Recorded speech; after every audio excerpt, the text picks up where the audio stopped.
ঘুম থেকে উঠে ছাদে চলে আসলাম। তো সুন্দর একটা সকাল উপভোগ করার জন্য দেখুন ছাদের মধ্যে কী কী রয়েছে আমাদের বাসার এই ছাদটি। তো ভিডিও যখন বানাইতে হয় ভিডিও ছাড়লাম আর একটা ফোন করার জন্য ঘুমটা ভেঙে গেছে। তো ছাদে উঠলাম, দেখেন কি সুন্দর একটা ভিউ। ছাদে প্রায় সকল কিছুই রয়েছে, সবজি থেকে শুরু করে ফুল ফুল থেকে হাঁস মুরগি সবই রয়েছে। দেখুন একে একে সম্পূর্ণভাবে দেখতে পাবেন। তো তারা কিছু কথা বলি যে আমি এত কষ্ট করে ভিডিও বানাই, তারপরে অনেক অনেক কথা হয় যে পিছনে একটা রাস্তা রয়েছে, ওই দিক থেকে দিয়াবাড়ি দেখা যায় আমাদের এই ছাদ থেকে। দিয়াবাড়ি দেখা যায়। আর এই যে রাস্তাটি, এই রাস্তাটি প্রায় এক এক বছর দুই দুই বছর পার হয়ে গেল, এখনও ঠিক হয় নাই। এই যে পাশের বিল্ডিংগুলো সবগুলো ওকে হয়ে গেছে, কিন্তু রাস্তাটা ঠিক হচ্ছে না। রাস্তা ঠিক হলে যানজট সবই ঠিক হয়ে যাবো। যে গ্যারেজ সামনে এগুলো বানাচ্ছে আর রাস্তা দিয়ে গাড়ি যাচ্ছে, তো অনেক সুন্দর লাগে ছাদে উঠলে। এই সারাদিন চার দেওয়ালের মাঝে থাকা মনে করেন অবশ্যই, ছাদে উঠলে খুবই ভালো লাগে।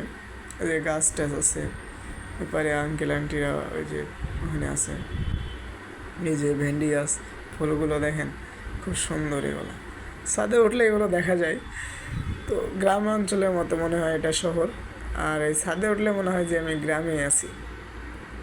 তো গ্রামে সব কিছুই রয়েছে, আর এই ছাদেও সব কিছু রয়েছে, ভেন্ডি করলা লাউ সব কিছুই রয়েছে। আর এই যে পাইপটা ছাদের ফেটে গেছিল, দেখেন রাস্তা দিয়ে মানুষ যাতায়াত করে। আর এই যে বাসে, ওখানে সবসময় বাসের গ্যাঞ্জাম লেগেই থাকে, দিনের বেলা ঘুম হয় না এই রাস্তা চলার জন্য। আর রাত্রেবেলা গাড়িটি কম চলে, এই কারণে ঘুমটা শান্তি মতো হয়। এই যে কি সুন্দর একটা ভিউ। এই যে পায়ে দিয়াবাড়ি, ওই যে সামনে দিয়াবাড়ি, তো পঞ্চবটি দিয়াবাড়ি যেটাকে বলা হয়। আর এই যে কটবেলের গাছ, যেটা আমরা ছোটো ছোটো বেল বলি, কটবেল আমাদের। আর এই যে পারে ডাবের গাছ, গ্রামের মতোই আর কি। এই জন্য ছাদে উঠতে খুবই ভালো লাগে। আর এই ছাদের ভিডিওটা ভাবলাম আপনাদের মাঝে শেয়ার করি। তো আপনাদের এলাকায় আছে নাকি এরকম একটা দৃশ্য, বা আপনাদের ছাদ থেকে এরকম কিছু দেখা যায় নাকি, অবশ্যই কমেন্ট বক্সে বলবেন।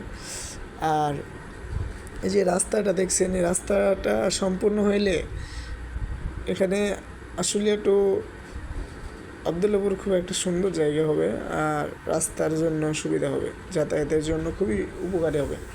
যানজট থাকবে না, কিচ্ছু থাকবে না। যে আমি ছাদে আসার পরে আর রোদের কারণে তাকাতে পারতাছি না ভালোভাবে, ঘুম থেকে উঠছি এক, আবার রোদ প্রচণ্ড। তারপরেও ছাদে ভালো লাগে, এই জন্যে আসা আর কি।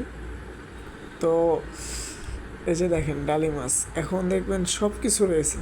এখন এই ছাদের উপর কী কী রয়েছে, যে ডালিম গাছ রয়েছে, এরপরে লাউ করলা পেঁপে ফুলের গাছ, এই যেটি সব রসুন পেঁয়াজ সব কিছু রয়েছে। যেটা পেঁপে গাছ, এরপরে লাউ, পরে লেবু গাছ, ফুলের গাছ, ওই যে পরে কুষার মানে ভেন্ডি, যে গান্ডারি যাক কয় কুষার। তো এই যে এখানে লাউ গাছ, এই যে এটা হাঁসের খামার সামনে, পরে মুরগি খামার। এই যে দেখেন কুষা রয়েছে, লাউ ভেন্ডি বরই গাছ, সকল কিছু রয়েছে। এই দেখেন কচু টচু সব, মানে ছাদে কোনো কিছু বাকি রাখে না বাড়িয়ালি আমাদের। এই যে দেখেন, এই যে এটা কবিতারে আছে, পরে আঙ্কেল আন্টি সবাই আছে। এই যে এটা হাঁসের খামার, ওই পারে পাশে মুরগি, এই যে হাঁসগুলা রাজহাঁস পাতি হাঁস সবগুলোই আছে, দেশি হাঁস। এই যে এটা আমাদের বাসার আন্টি। তো বলতেছে হয়েছে নাকি, কারণ এখন সবাই নিচে যাওয়া লাগবো, আর সকালবেলা প্রচণ্ড রোদ, তো এই কারণে থাকা যায় না। এই যে দেখেন কবিতার খামার, আঙ্কেল আন্টি সবাই আছে। তো ধন্যবাদ, সবাই ভালো থাকবেন, আল্লাহ হাফেজ।